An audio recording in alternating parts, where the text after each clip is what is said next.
Have you ever thought that some of your nice glass beads, like handmade lampwork beads, would look even nicer while being worn if they could be lit up from the inside? Today I have a really cool product for you that does just that. Hi there, Sandy here. Welcome to another Friday Findings video at keepsakecrafts.net. So if you watched my video on my trip to the bead show a couple weeks ago, I did mention that I stopped by the table of AnglerFish Luminous jewelry powered by nature, and I was so impressed with it.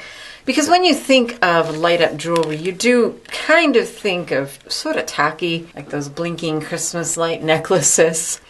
But this is an entirely different thing. The folks at AnglerFish agreed to send me one of their starter kits so that I can review it and demo it for you. So this is how it comes. There's no batteries to replace. There's nothing to plug in. You just charge the clasp.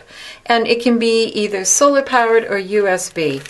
I chose USB just because I figured I can do that anytime, whereas solar powered depends on the sun. And you can move the clasp to other necklaces, and so you'll have enough in this kit to make 3. And it gives you all the instructions. I haven't opened it first. I have to say my first impression of the packaging is that this looks like it should be on the back. There should be maybe something a little bit more interesting to grab your attention, like a great photograph of a piece of jewelry or a few pieces lit up. But it is all nicely and securely packaged, and the package they sent to me was in good shape. So this is the clasp, and it just uses a micro USB to charge it, screwdriver, and some other parts and pieces. So I imagine the first thing you need to do, whether you've got the USB or the solar, is charge the clasp. So after going through this a little bit more carefully, I have to say the packaging and the directions are really well done. They're very thorough, and as long as you follow them step by step, they're easy to follow. The first thing they have you do is take the pendant style LED, which is this one, and they have you do a test light. And they walk you through all the steps, and I did mine, but I'll go through it again with you. And you ready for this? Ta-da! You can see that it's lit up. This is the clasp. There's the little micro USB for charging. And when it's clasped, it lights up. So cool. So the first thing I opened was this, and there was a little note in the baggie. This is a screwdriver. It's kind of actually beautiful all on its own. Both ends unscrew. The blade is on one end. The other end contains extra tiny set screws. They really are tiny. Unscrew the ends over a tray or a mat to avoid losing your screws. Yes. Right here. Those are bitty, definitely. So they are contained in here. Extra little set screws, and you'll see what those are for in a moment. And then this end as the little itty bitty screwdriver. These are screw tight crimps. And if you look at these carefully, they've got a little slotted screw on them that you can tighten and untighten. I don't know how well you can see in there, but that screw is tightened down right now. And when you loosen it, then you can put the wire in there and then tighten it down again. And that crimps your wire, just like on this. I have it tightened down on there so that it doesn't move on the wire. There are also magnetic tube clasps, and these, as we follow the directions, you'll see they actually have one that will fit on one side. So like that won't fit on that side of the clasp, so that one goes on this side, and then these ones go on the other side. So you have to make sure to get them in the right order. Let's see, what else? Oh, and the packaging is pretty clever. So we have this black piece of cardboard, and my pendant style LED was just taped here, And then the two through style LEDs are up here, and this is just bead stringing wire that they're attached to. And then on the back side, there's a bit of bead stringing wire with a little straw over it, and that contains your tube crimps and your springs. And they do give you a few extra tube crimps. What I found the best way of managing these was to get a pair of nylon jaw pliers. And then you can hold on to that very tightly. Then you can get your slotted screwdriver in there. And I found everything is stuck to that. I found these first ones were tough to do. They were tightened down very tightly. So what you have to do is just press very firmly with your screwdriver. There we go. And see, that wouldn't come off before when the screw was tightened down. Now another thing you need to make sure of is which end. Not only do the magnets have a certain side that they will work on, but also you have to have the correct end of wire. Your magnets go on the clasp with the large hole facing the magnet. So you pop those on. You find the ones that will work. See, that one won't. There. So let me pull out one of these and I'll show you the testing. Nope, that's not right. You need the big hole facing the magnet. Okay, so now I have two magnetic tube clasps on my clasp with the big hole facing the magnet on both sides. So now I can pop one of the wires into there, and then we're watching the LED, pop the other wire, and it's not coming on. So swap it around, pop the wire in, and now it's on. So this is the way it has to go. So what I'm going to do is actually pull off this one and this, slide it on, and just keep it with this as I'm working, and do one side at a time. So once you make sure which end goes which way, then you can start stringing things onto your wire. The first thing is your screw tight crimp, and you want to put that on with the slightly tapered end that will be facing away from the clasp. The flat end should be towards the clasp. Then you slide on your tube clasp, putting the wire through the narrow end. Okay. So now you put on the spring.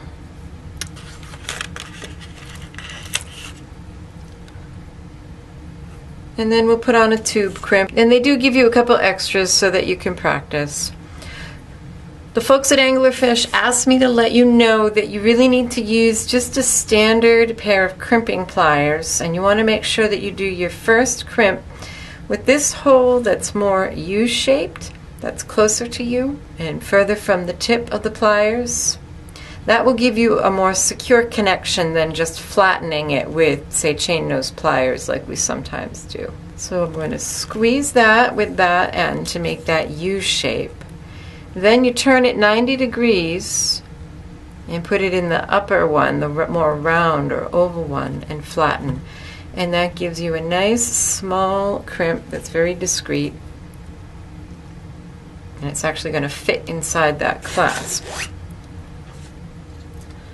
You can kind of see how this works now. This will slide down, compress on the spring, and that crimp is hidden inside there. So what you need to do now is slide your screw tight crimp up against it, so all four of your pieces are at the end of the wire. You just want it so that the spring is just a couple millimeters past this magnetic clasp. Hold everything in place and then grab your screwdriver. And this can be a little tricky because the magnet wants to jump about, but tighten down that screw so that that is firmly You see, it only took a couple turns, and that is firmly on the wire. Do that on both ends, and ta-da, we have light. And you definitely want to make the test piece before you do any string. And they've given you a fair amount of wire so that you can string your necklace nice and long. Like I said, the directions are pretty clear. This is the diagram for what I just showed you how to do. And it's really nice and clear. And now comes the fun part, because we can use this to test our beads and see which ones are going to work best to be lit up for a necklace. And I pulled out a whole bunch of beads just to play. Some are going to work better than others. Some are just too opaque. There's just too much white. I'm gonna turn off my lights.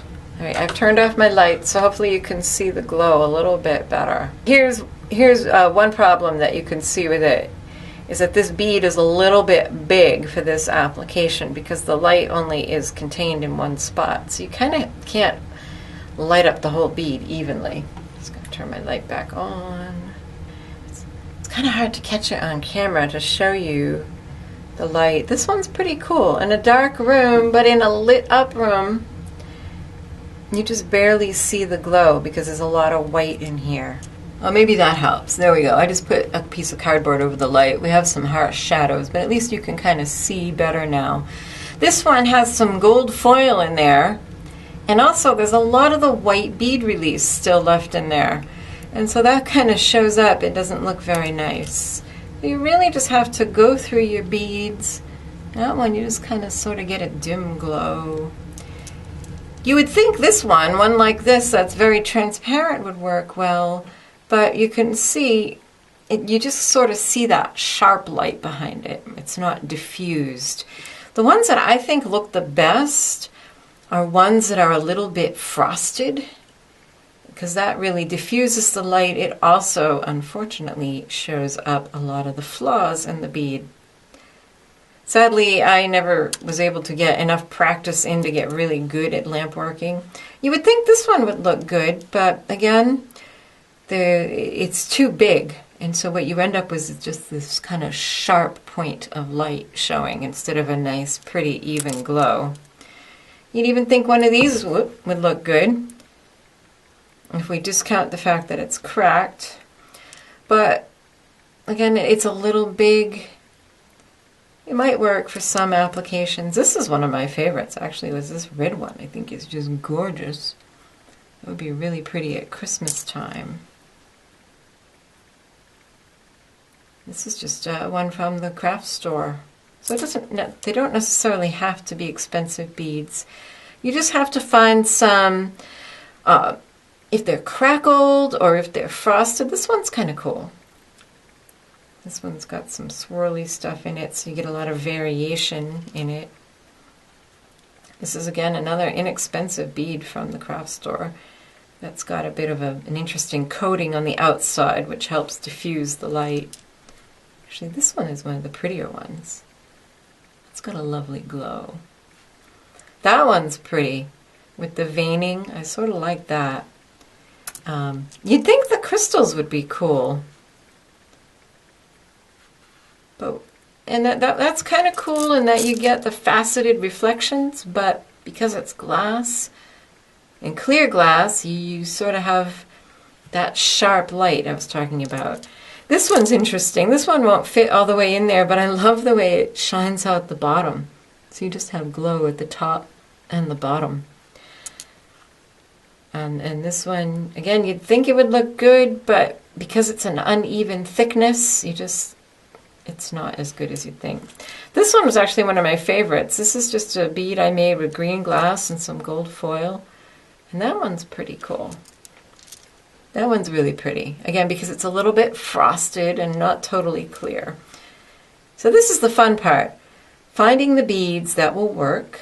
So this is just really too cool. As opposed to those kind of tacky, kitschy, light-up necklaces that you've seen, I think this is just a really cool, kind of interesting and different, sophisticated look for lighting up beads. So if you're interested in something a little bit different and kind of fun, I'd recommend it. I think it's a well-designed product. So thanks so much to AnglerFish. I've really had a good time playing with this, and I'm looking forward to putting together a necklace. I'll be sharing that with you folks once I get it figured out. If you want more information, check out the AnglerFish website. That will be linked in my blog. And you can find my blog post by clicking on the cards in the upper right of this video, or the link in the bottom left, or the description box. The AnglerFish site has a fantastic support page with several PDFs and videos to help walk you through the steps. They also have a blog, and they have a gallery full of wonderful inspirational pieces. They don't yet ship internationally, but they're working on it and hope to be able to in 2018. Once you get your 3 necklaces put together, if you want to make more, you can actually purchase all of the components from the starter kit individually at the website. Thanks for watching. Make sure to subscribe to my channel if you haven't already. Happy creating. Bye-bye.